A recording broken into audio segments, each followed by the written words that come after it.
Hello, everyone, and welcome to the Rundown.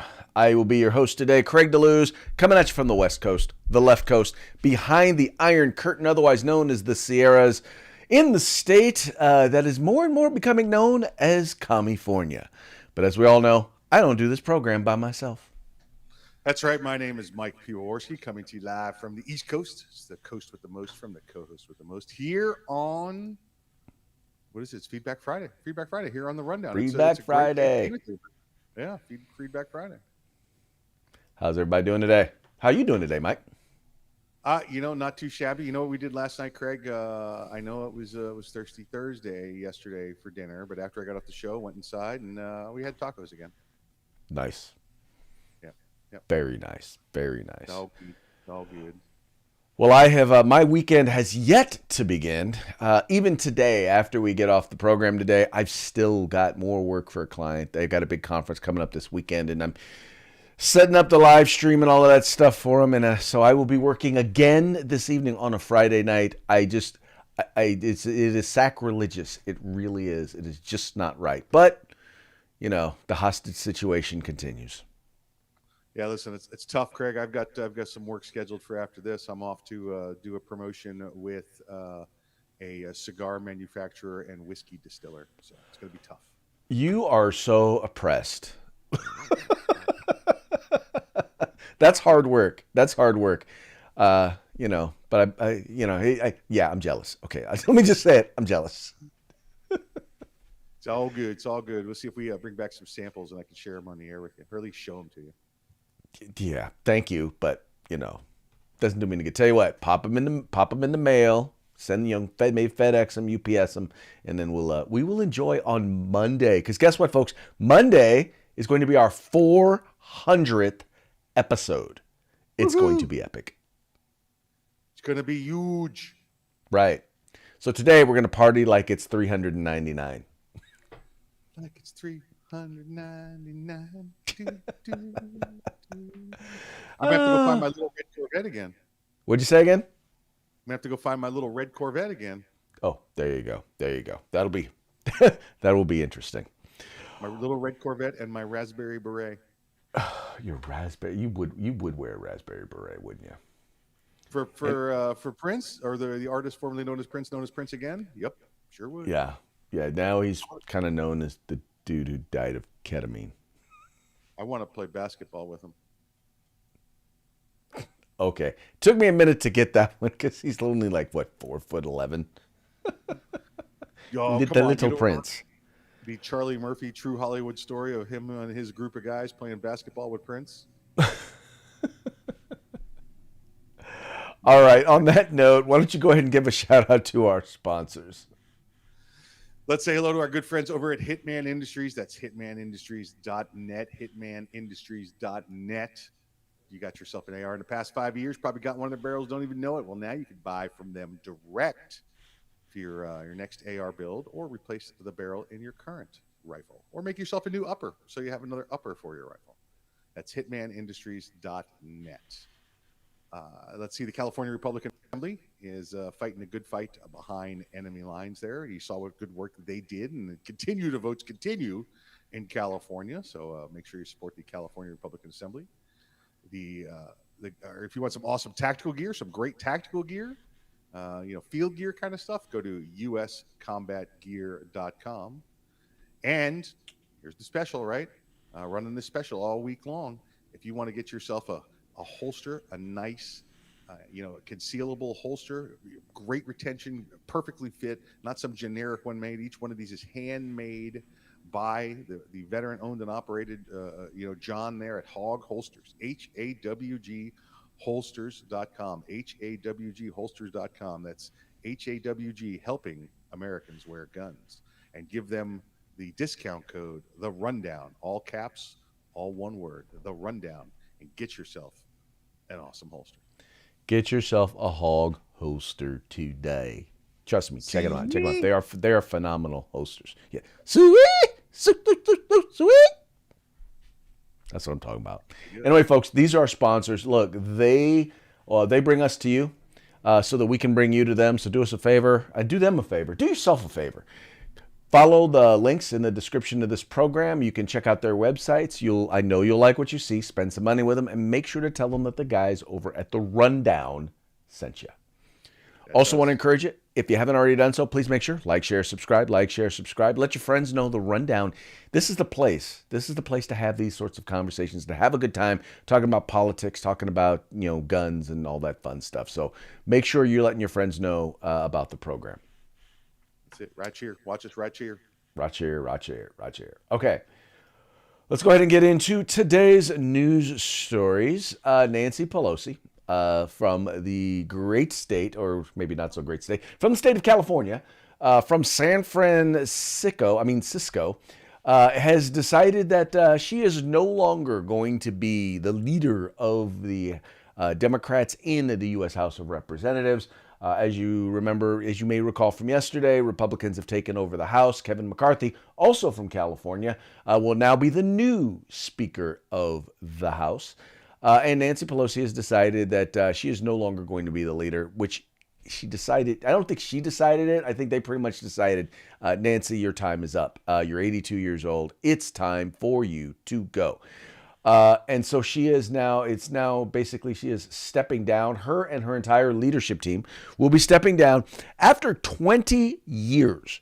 Now, mind you, she has been a Democrat leader for 20 years.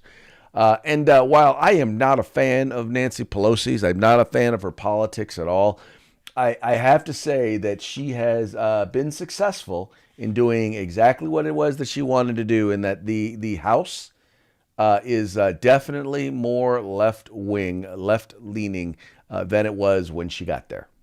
The entire Democratic Party, in fact, is more left leaning than it was when she got there. Yeah, absolutely right. Yeah, like you said, she's been the party leadership for 20 years now. She's been up there in Congress for, what is it, 35 years, right? Since Yeah. 87, I believe it was when And she by the got way, she's elected. not leaving Congress. She's just No. not going to be a leader anymore. She has said that this is her last term, though. She's not going to seek reelection after this. So this is her last term this next 2 years. Um, Craig, yeah, you listen, she succeeded with what she said she was going to do. And, all she did was help divide the country, right? It's not a big deal. But it's time to go. I actually, Craig, I think I'd be surprised if she finishes this 2 year term. I think, at this point, she resigns somewhere into it. And that gives, Mussolini, El Duce there the opportunity to appoint another person into that office, because that's how Nancy Pelosi got it also when she took office the first time. Because remember, it's harder to beat an incumbent. So put your own person in there and let them be the front runner. So yeah, I think her. Listen, we know she's been kind of not there. We see her on committees and on hearings, and she'll give one answer, and then her handlers will whisper in her ear and give an opposite answer. She hasn't been in charge of her own agenda or policy or decision making in quite a long time, and I think now that she's no longer the focus, the party that's handling her there will move away from her, and she'll realize that she's got no purpose being there. So I think she ends up resigning some point during her term. Well, one of the reasons why she largely she remained leader was because she had the most ability to raise money of anybody. It was the connections. And so the question is going to be, who is going to be able to replace that? I don't see anybody else.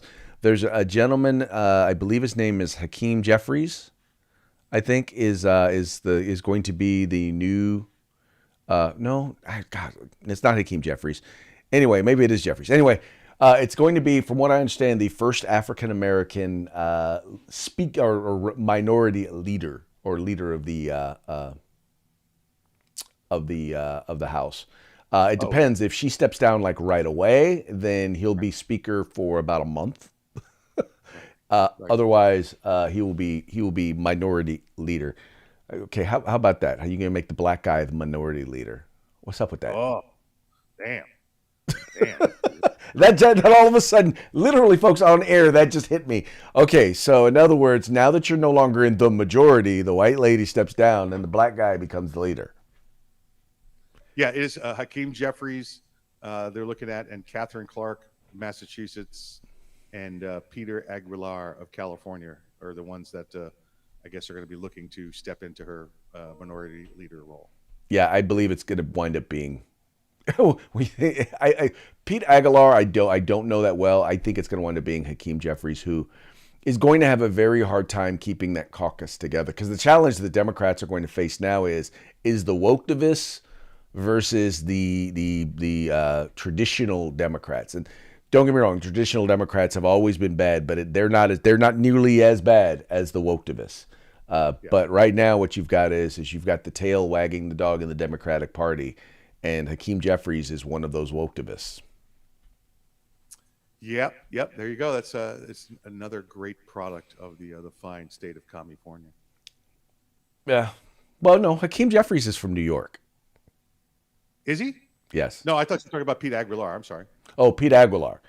Yeah. Yeah, no, I'm talking about Hakeem Jeffries. Yeah, Pete Aguilar. Once again, I don't know him very well, so we shall see. I have a feeling we're going to get to know some of these folks a lot better in the coming months. Sure. Yeah. All right. Yeah. Another interesting story coming out of Texas, and I will say this: it is nice to see that Abbott is, even though the election is over, he has not backing down from his conservative positions. I have to admit, I was a little concerned when that after the election, he was going to go back to being a middle of the road milk toast Republican. But so far, that does not appear to be the case. In fact, he actually sent a letter to Joe Biden, basically saying that he is invoking the invasion clause of the Constitution because of border failures. In essence, what his issue is, and I think we all recognize this. Right now, we have a southern border let me clarify. We don't have a southern border. We have an area where people are just walking across, just coming in, and we have no way, or no one's doing anything to stop it. No one's doing anything to slow it down. Mayorkas, when he was questioned about it, had the nerve to get indignant when he was asked about, well, look, what are you going to do about the border? And he said, well, our southern border is secure. The dude is if he's not an idiot, he is, at very least, he is an arrogant idiot, and a liar, or a liar, arrogant liar. Anyway, but right now it looks like there is going to be a battle of brewing between Texas and the U.S. government and the Biden administration. Mike, I'm real curious because what exactly it is now that Abbott is going to be able to do if he is now operating under the quote unquote invasion clause of the Constitution. Well, again, it's the invasion clause of both the U.S. and Texas Constitution has it in there. It's to combat ongoing, overwhelming illegal immigration. He said that it will give him under the clause, the activation of the National Guard and the Texas Department of Public Safety personnel to safeguard the border and turn back would-be migrants from illegally crossing the border, which means, Craig, he does not have to rely on the Border Patrol, who just had their leader resign under pressure. And so Governor Abbott's going to take the lead on the border of Texas to ensure Texas stays secure. So right now, I guess because what is it, Provision 42 or Rule 42, whatever it's called, is now no longer. They're not going to be able to utilize that to turn people away and tell them, no, you cannot come into the country. And the Biden administration isn't going to do anything. I don't understand why you needed a rule to tell people that they can't come into the country illegally. You just tell them they can't come into the country illegally. Yeah, absolutely, right. How about that whole thing? We have a border. You know where your vehicles right. are? It's like creating a law that says we need to enforce the law. Right. It is illegal. It is illegal to enforce the law. Here's a law, and this law says it is now legal to enforce the law. Yep. Yeah. He also went on to state that under the Texas clause, he's going to be able to arrest people and return them to the border. He won't have to turn them over to the feds and let them do what they want. So if they catch them, they get to send them back. He's also going to be putting gunboats in the river down there to designate to the Mexican cartels that this is a foreign border and you are a foreign terrorist organization. Right, folks, and this is why this is important to understand, is that there are not just simply innocent people who are trying to flee oppression and trying to get a better life in the United States. Uh, Many, not all, and I will not even say most of the people. I'm saying a lot of the crossings that are taking place are people who are bringing in fentanyl. They're drug cartels. A lot of these people are actually being smuggled in by these cartels that are making millions, if not billions, of dollars. Once again, smuggling in drugs.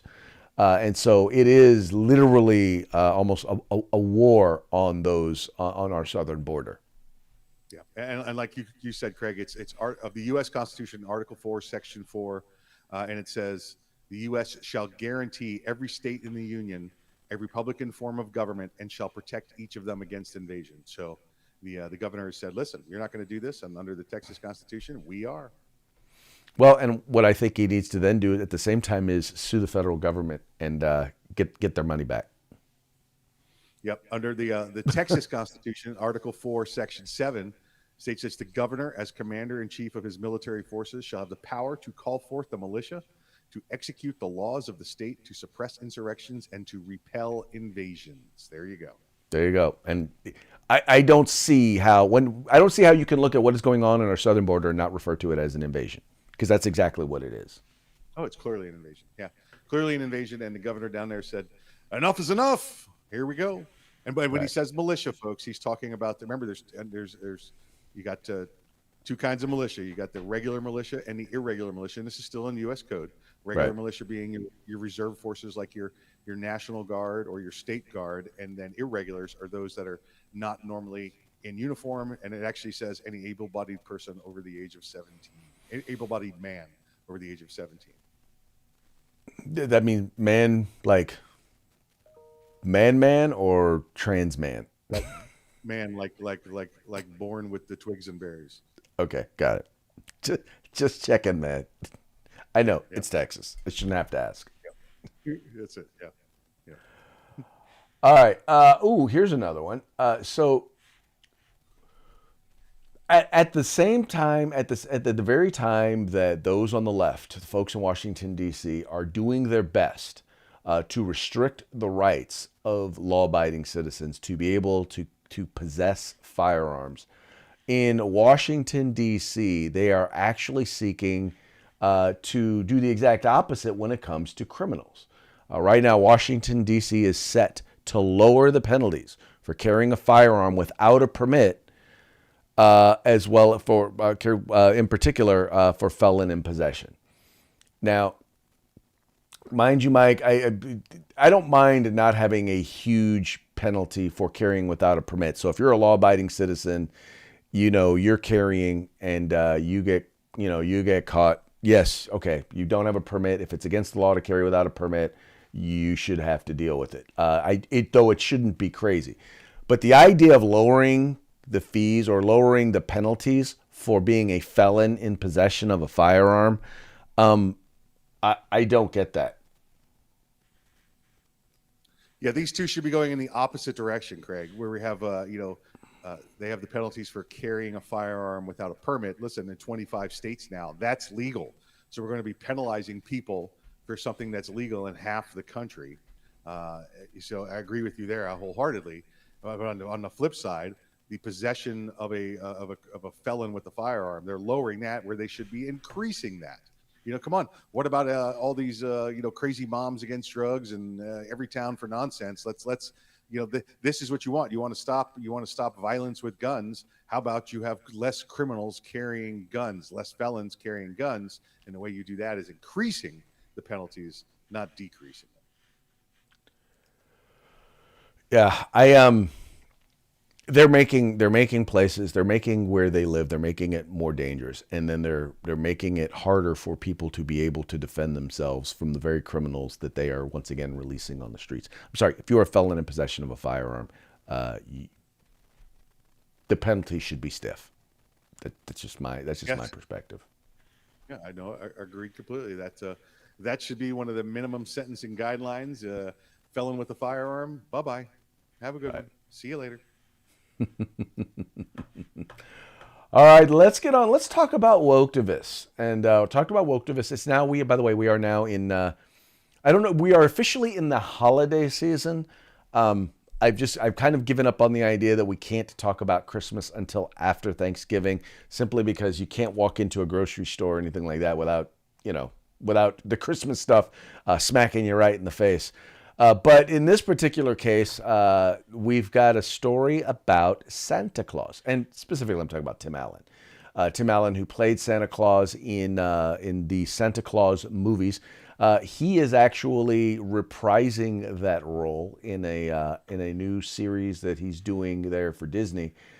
And one of the things he talked about in that, one of the lines that he had in that was basically where he said, that saying Christmas has now become problematic. And needless to say, the Woktivists have lost their minds attacking him on Twitter for basically making such a comment. Now, Mike, there has always been, and I know people get mad. People get mad when you say this. They say there's no such thing, but there has been a war on Christmas for quite a while now. Oh yeah, come on, listen. We have to go back to the whole Happy Holidays versus Merry Christmas thing. And Craig, like you, I believe that the Christmas season should not start officially until after Thanksgiving. I'll say Black Friday. I used to say the Monday after, but I'll say Black Friday is when you can start, celebrating Christmas and putting up Christmas decorations. Remember, if you put your Christmas decorations up before that, every time you do that, Santa beats an elf. So just know Santa beats an elf. Well, I can tell you right now, just driving down my street, there's a whole lot of elves getting beat because some people had their Christmas lights up like right after Halloween. Yeah. Well, I usually do my Christmas lights in August, but by do them, I mean I take them down. Oh. Anyway. I don't know. So what do you think about these woke attacks on Santa Claus? Come on. Listen, it's time to start filling these rooms with uppercuts. Okay, these are ridiculous people out there that are making something out of nothing, right? Oh, Santa's wearing a red hat. He must be MAGA. What? Oh, come on. It's Santa Claus. He's a listen. When he came to this country on the Mayflower, he set forth his vision on Christmas, and these people are going crazy now, trying to say that Santa Claus is the picture of conservatism. No, what he's the picture of? He's a picture of peace and understanding, and everybody wants to get that wrong. All they want to do is find another reason to attach something to the conservative side of the house and blame it for all their woes. Yeah, if Santa Claus is the epitome of conservatism, I'm okay with that. The idea of rewarding people who do right and punishing those who do wrong, yeah, I'm okay with that. The idea of being productive, yeah, no, I'm okay with that. Yep, yeah, absolutely right. Now remember, if you've got one of them like Alexas or them Google Dots or whatever it is, you've helped Santa watch you, so he's watching you even better now. Oh yes, those things definitely. Oh, your cell phone. Look, they are recording you. Yeah. Just so you know. That's why I've given up. I'm like, fine, record me. Although I don't use the Alexa or the Dot, or I don't use those home smart devices. The only closest thing I have at home that I use that's smart is my wife. She's smart. Good for you. She must be watching today.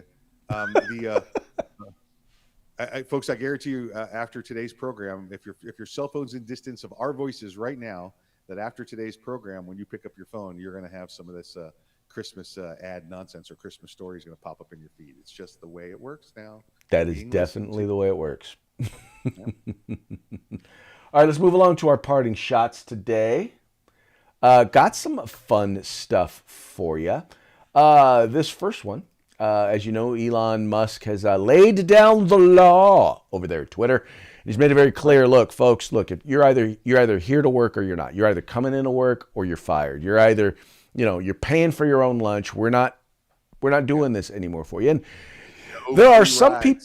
I'm sorry.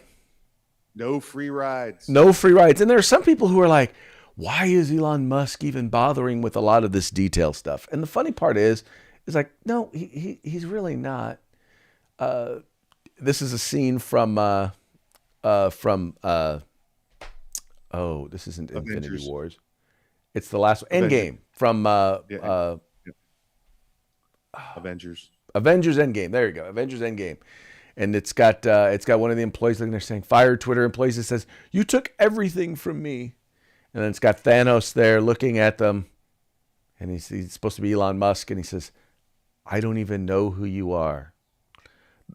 The point being that yeah, a lot of you folks who are so offended, who think that he's coming after you because of who you are, he doesn't even know you.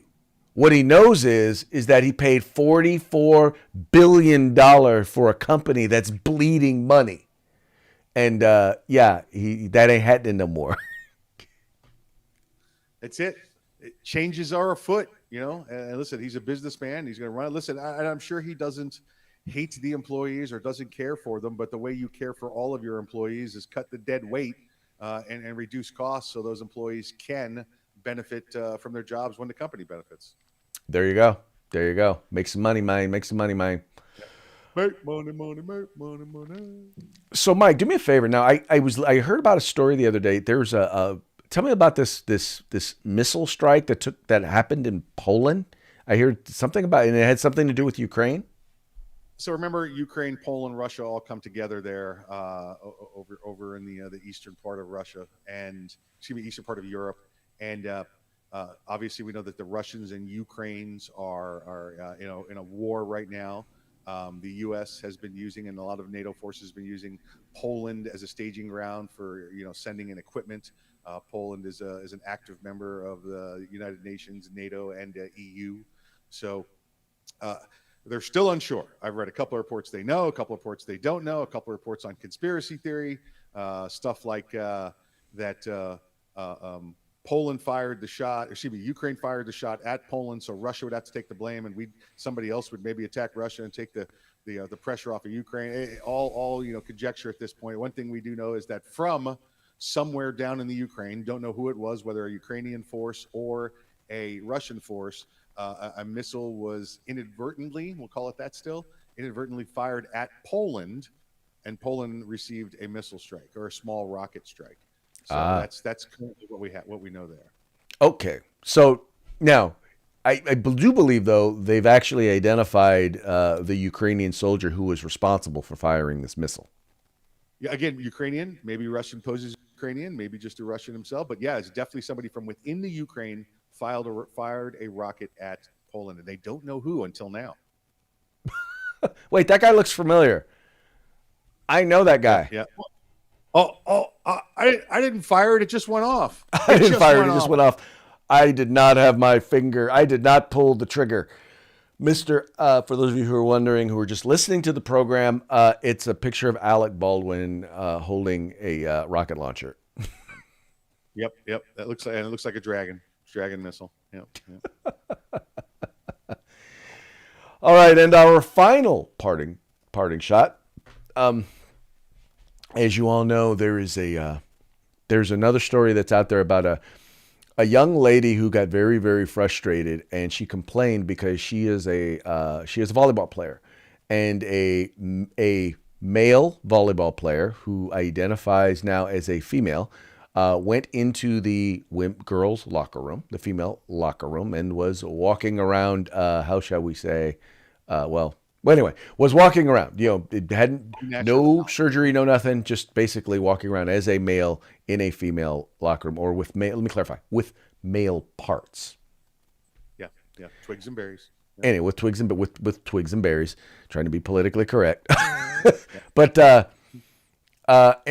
needless to say, this is a trend, and she wound up getting suspended from school, suspended from the team. Her father, who was the soccer coach, got fired. And anyway, they're suing the school district. But anyway, that is actually a part of, and it's following a story about a gentleman named Rudolph. We all know Rudolph. We've heard about him. We heard about his attempt to enter and compete in the reindeer games. Well, needless to say, things have changed for Rudolph. Rudolph is now changed his name to Rolanda and is dominating the female reindeer games. Yeah, just cleaning up there. Just cleaning up. Went from ranked like 245th to ranked first now in the female reindeer games. It's horrible. Exactly. Although now the red nose actually blends in quite well. It's actually considered stylish. Oh yeah, matches his blush. Yeah. Think about it. No, but think about that. We grew up in a time where a reindeer with a red nose was something to be, with a glowed, was something to be outraged about. Oh my God. And now we've got, you know, men competing with women in women's sports. And Remember, that's not, Craig? there's nothing to be outraged about that. Remember back in school and like your grade school days, and you're on the playground, and you'd be like, "Oh, look, there's something different." And you're like, "Yeah, throw the ball at it." That's how you used to respond to different things. Obviously, as we became mature adults, that doesn't happen anymore. But to say now that everybody gets included, and you get to pretend to be whatever you're not, that's where you cross the ridiculous line. Well, it's in some cases, first of all, it creates an unfair advantage for those individuals when they compete against, in particular, when you're talking post puberty, you're talking about a serious physical advantage. And anyway, it's just it's not right for women. What did we institute Title IX, quote unquote, for? To allow women to participate in sports and compete against other women because because it was actually that made it fair for them to compete. All of a sudden now we're just saying, yeah, no, forget all that. You can have male parts and compete against women. And in some sports where you're actually putting women in danger, whether it be boxing, whether it be mixed martial arts. You had that one mixed martial artist who fought 3 fights after transit, who fought 3 fights, and the worst part in that case was did not tell their opponent that they used to be a man, and was absolutely right. Yeah, and don't forget the swimmer, right, who did the yes, same thing. And listen, I think you can trace this all back to Andy Kaufman, right? Wasn't he the intergender wrestling champion? I do believe so.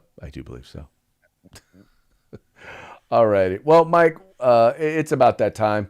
We're coming up here at the end of the program. Do us a favor. Give us another shout out to our sponsors. Yeah, let's say have a good weekend to our good friends. Make sure you go out and visit them over at Hitman Industries, hitmanindustries.net. You can get any caliber pistol or rifle length barrel for your AR platform. You go over to California Republican Assembly. Make sure you support what they do and all of their good work. If you want some awesome tactical gear and web gear, go to uscombatgear.com. And of course, go get yourself a holster. The holiday season is afoot, going to be here shortly. You might as well start doing some shopping early and go to Hog Holsters, HAWGholsters.com, HAWGholsters.com. Get yourself a good holster and do it with our discount code, The Rundown, all one word, all caps, The Rundown. Folks, it's that simple. Follow the links in the description to this program and check them out. Spend some money with them. Tell them the guys over at The Rundown sent you. And with that, we will call it a day. In fact, we'll call it a week. We're going to enjoy ourselves this weekend. We're going to be back on Monday for episode number 400. 400. It's going to be a lot of fun. Hope you guys will join us. Talk to you later.